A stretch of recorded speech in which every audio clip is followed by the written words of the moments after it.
Hello guys, welcome to my another video. तो guys आज लेके आ गए हैं एक और ओनरशिप वीडियो। आज हम बात करेंगे होंडा की SP 125 सीसी की बाइक, जो कि अरुण ने खरीदी अपने पापा के लिए। तो पूछते हैं कि उसने वही बाइक क्यों ली 125 सीसी में, और उनका बाइंग एक्सपीरियंस कैसा था, और आपको वो बाइक लेनी चाहिए या नहीं लेनी चाहिए, या किन लोगों को वो बाइक लेनी चाहिए। तो सब कुछ जानते हैं। तो वीडियो स्टार्ट करते हैं। सबसे पहले मिलवाते हैं अरुण से। तो भाई अभी ये बता दे सबसे पहले, ये कल तू बाइक लेके आया रात को। हाँ।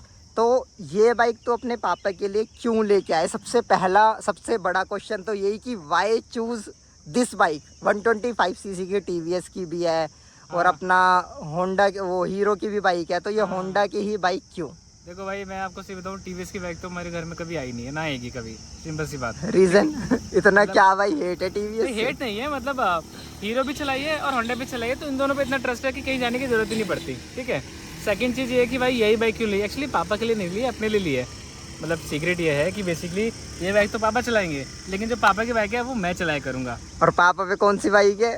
पापा के पास भी यही बाइक है भाई। तो कितने सालों से यूज कर रहे हो तुम ऑलरेडी ये होंडा की, देखो, मैं मतलब आपको SP बताऊं, 125? ये तीसरी SP 125 है घर में? हाँ, मतलब मैं बता रहा हूँ कैसे। एक आई थी जो इसकी हाइट काफी ज्यादा लग रही थी पापा को स्टार्टिंग में, तो बेच दी थी हमने, है ना। अच्छा। लेकिन फिर क्या, वो शाइन थी एक्चुअली 125 शाइन, तो वो बेच दी थी। फिर हमने वो ले ली थी पैशन प्रो, वो चलाई 7-8 साल 6 साल। ठीक है।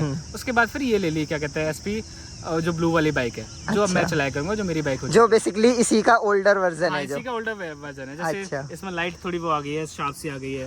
पीछे लाइट देखो बिल्कुल बढ़िया सी आ गई, एकदम मजेदार। देखो, अगर मैं बताऊं कि यही क्यों ली, देखो सालों का एक्सपीरियंस है। मैं सर्विस एक्सपीरियंस की बात करूं, बदापुर में शोरूम है एक, ठीक है, वहाँ से हम लोग सर्विस कराते हैं। 1400-1500 में सर्विस हो जाती है, फुल सर्विस जो होती है। वहाँ पे हमारा जानकार का बंदा है, आराम से 2 घंटे में फ्री कर देता है हमको। अब इसमें बात करूँ कि भाई एक्सपीरियंस अच्छा, स्टाफ है, सारी चीज़ें बढ़िया है। और सबसे अच्छी बात है इंजन। भाई इतने सालों से बाइक चला रहे, तीसरी मैंने बताया, इंजन इतना रिफाइंड है 125 सीसी का। और पुरानी वाली SP को कितना साल हो गया अभी रखे हुए तुम्हें? वो 24 से हम लोग चला रहे हैं, डेढ़ साल हो चुका अभी तक उसमें इंजन की या कैसी भी कोई कंप्लेंट नहीं आई? कुछ भी नहीं भाई, कुछ भी मक्खन नहीं। चल रही है। हाँ, वो बात अलग है कि एक बार एक्सीडेंट हो गया था कि कार वाले ने टक्कर मार के मेरे भतीजे को भी चोट लगी थी, वो तो गलत चीज़ है।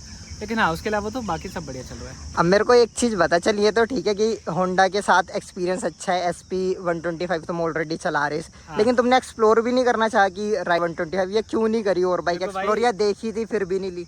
ऐसा नहीं कि एक्सप्लोर नहीं किया, हीरो की बाइक हमने चला रखी है, ठीक है, और TVS की रेडर भी मैंने चला रखी है, एक्सट्रीम 125 भी चला रखी है जो नई बाइक आई है। अब देखो सिंपल सी चीज़ है, ये बाइक ऐसा तो है नहीं मैंने अपने लिए ली हो, पापा के लिए ली है। एक्सट्रीम 125 स्पोर्टी है, वो राइडिंग कंफर्ट नहीं आता बिल्कुल भी बाइक, कम्यूटर बाइक के लिए। ठीक है। इसमें पापा मेरी मम्मी को बैठाएंगे तो उसमें, और किसी को घर नहीं बैठाएंगे, लेकिन इसमें सब सिंपल बढ़िया सीट है, कंफर्टेबल है एकदम। साइड में वो भी है, इसको वो क्या कहते हैं, वो जो लेडीज के लिए होता है, फुट रेस्ट। अच्छा। हाँ, तो बेसिकली वो भी है, कंफर्टेबल है, एक्सट्रीम में वो नहीं आता मतलब। और रेडर में, हाँ, रेडर देखो TVS में मैंने काफ़ी कंप्लेंट सुनी है, स्पेशली शोरूम को लेकर, इंजन नॉइस को लेकर, कि कुछ टाइम बाद ना उसमें प्रॉब्लम आने लगती है, उसके इंजन में आवाज़ आने लगती है, या फिर थोड़ा स्मूथ नहीं चलता। अब देखो होंडा और स्मूथ ये दोनों एक ही साथ चलते हैं भाई, ये दोनों वर्ड एक ही साथ चलते हैं, होंडा स्मूथनेस। तो इसकी एवरेज में भी, जैसे आप पापा की बात कर रहे हो कि उन्हें डेली यूज़ कर रहे हैं, तो इसकी एवरेज में भी डिफरेंस है कि मतलब, और जो TVS की रेडर है और एक्सट्रीम है, और इसकी एवरेज में भी डिफरेंस है कहीं ना कहीं? हाँ बिल्कुल है। और देखो क्या है कि ये, हाँ जैसे आप पूछे थे कि एवरेज का, तो देखो पापा भाई मेरे एक्सपर्ट है इस मामले में। एवरेज क्लेम करती है कंपनी 63 की, पापा निकालते हैं 65, 70, 75, 78 तक की एवरेज देखी है मैंने। और जब भी वो मुझे अपनी बाइक देते थे ना, तो यही कहते थे कि जब तक तू आएगा इसकी 70 हो जाएगी 78 से। इतना बाइक को दूर रखते हैं, इसलिए मैंने कहा कि भाई तुम ले ही लो दूसरी बाइक, बात खत्म। और भाई इसका कलर भी इतना अच्छा है ना कि आपके पापा के हिसाब से भाई साहब इतना बढ़िया है।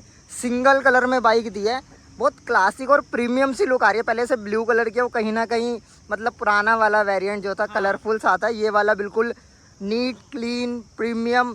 और कहीं ना कहीं थोड़े से इसमें ग्राफिक्स ऐड करे, जैसे बैकलाइट हो गई, थोड़ा सा मतलब कटिंग वगैरह दी हुई है। और फ्रंट लाइट में भी मतलब पहले हेलोजन था, है ना, अब LED सेटअप, और थोड़ा सा मतलब बढ़िया लुक कर दिया, थोड़ा सा इम्प्रूव तो करा है। हाँ, और इम्प्रूव तो देखो किया ही है उसमें। देखो अब देखो ना कि अगर नया वेरिएंट आ रहा है तो इम्प्रूव तो करना ही पड़ेगा। तो अच्छा, ये जैसे बेस वेरिएंट है, इसका एक टॉप वेरिएंट भी आता है, वो क्यों नहीं लिया? ये बेस वेरिएंट ही क्यों लिया है? देखो भाई, वो कहते हैं ना कि जब चीज़ें सही चल रही हो तो उसमें परिवर्तन करने की जरूरत नहीं होती, वही वाली बात है।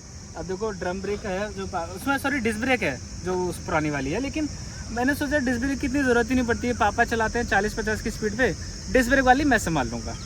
अच्छा मतलब इसमें देखो ड्रम ब्रेक है और इसका डिजिटल मीटर भी नहीं है।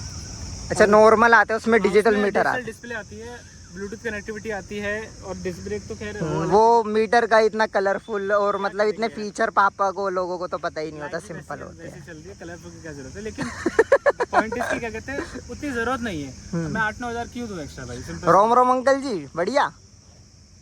हाँ चलो ये भी बढ़िया है।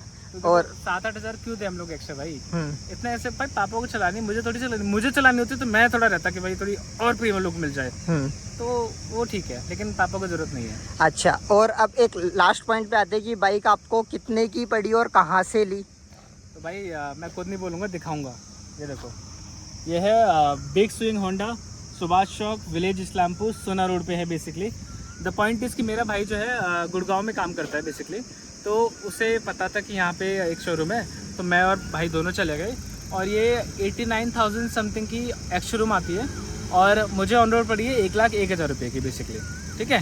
तो उसमें ज़्यादा डिफरेंस नहीं है, पुरानी वाली भी लगभग इतनी की पड़ी थी, थोड़ा बहुत फ़र्क था, तो ऐसा ही है भाई। पर्चिंग इसमें तो नॉर्मल था, कौन सी मतलब बहुत महंगी बाइक लेने जा रहा हूँ, सिंपल सा तक गए, पैसे दिए डायरेक्ट और आगे बाइक। अच्छा, और ये ऑन रोड कितने की पड़ी है? ऑन रोड बताया मैंने 1,01,000 की पड़ी है। अच्छा, और एक्स शोरूम हमारा 89,000। जो हायर वाला वेरिएंट है वो 96 समथिंग का था, तो वो भी मैंने बता दिया है। अच्छा अच्छा, चलो तो ठीक है, थैंक यू सो मच पूरी डिटेल देने के लिए, बहुत अच्छे से आपने सारी चीज़ें एक्सप्लेन करी। तो मिलते हैं नेक्स्ट वीडियो में। अभी इसके बाद आपके खाने साथ चलना है गाइस, खाने जाना है। हाँ चलो, मैं तो खाऊंगा नहीं क्योंकि मेरे को थोड़ा सा हेल्थ इशू है और डॉक्टर ने भी मना करे बाहर का खाने के लिए। बाकी गाइस मैं ऑल इन वन बता देता हूँ, अगर आपको अपने पापा के लिए कोई बाइक देख रहे हो या घर के लिए डेली यूज़ के लिए कोई बाइक देख रहे हो, तो आप बिल्कुल होंडा की SP 125 की तरफ जा सकते हो।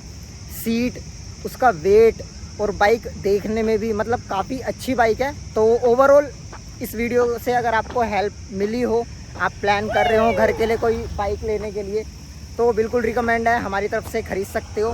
तो मिलते हैं अनदर वीडियो में, किसी और गाड़ी का या बाइक का रिव्यू करते हैं। तो मिलते हैं नेक्स्ट वीडियो में, till the end take care, bye bye.